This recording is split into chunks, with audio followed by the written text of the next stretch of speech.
कसूर में ये वाक़यात होते रहे हैं। जब पंजाब में शहबाज शरीफ की हुकूमत थी तो उस वक्त उन पर तनकीद तहरीक इंसाफ करती थी। अब ये वाक़यात हो रहे हैं। इससे पहले गुज़िश्ता साल कसूर के इलाके ही में 7 साल बच्ची ज़ैनब के कत्ल का वाक़या सामने आया था, जिसके बाद वाक़े के खिलाफ बड़ा सख्त रद्द-ए-अमल सामने आया था। मुल्क भर में एहतजाज किया गया। ज़िंदगी के हर शोबे से ताल्लुक़ रखने वाले इस वाक़े की मजम्मत करते रहे।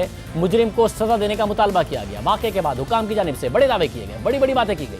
कानून साजी और तेज़ ट्रायल की यकीन दहानियाँ कराई गई और इस केस में तेज़ ट्रायल हुआ भी। ज़ैनब का कातिल 14 दिन में गिरफ्तार हुआ भी। 1 माह में इंसदादी दहशतगर्दी की अदालत से उसे सजाए मौत सुनाई गई। सज़ा के खिलाफ अपील की दरख्वास्त लाहौर हाई कोर्ट में दायर हुई, जिसे 20 मार्च को अदालत ने मुस्तरद किया। अक्टूबर 2018 में उसे फांसी दे दी गई। 10 माह से कम मुद्दत में मुजरिम को अंजाम तक पहुंचा दिया गया। मुलजिम के खिलाफ ट्रायल इतनी तेज़ी से दिखाई गई और इतनी तेज़ी से ट्रायल हुआ, जिसके बाद ये तवक्को थी कि अब ऐसा कोई वाक़या पेश नहीं आएगा। बच्चों के साथ ज़्यादती और फिर कत्ल का घिनौना जुर्म करने से पहले ऐसे जुर्म का इर्तिकाब करने वाले 10 बार सोचेंगे कि उसका अंजाम भी ज़ैनब को ज़्यादती के बाद कत्ल करने वाले मुजरिम इमरान जैसा होगा, मगर ऐसा नहीं हुआ। उस वक्त भी हम प्रोग्राम में आवाज़ उठाते रहे कि बच्चों की तरबियत की ज़रूरत है, उन्हें स्कूल में पढ़ाने की ज़रूरत है, असातिज़ा को तरबियत देने की ज़रूरत है, वालिदैन की तरफ से तरबियत दिए जाने की ज़रूरत है।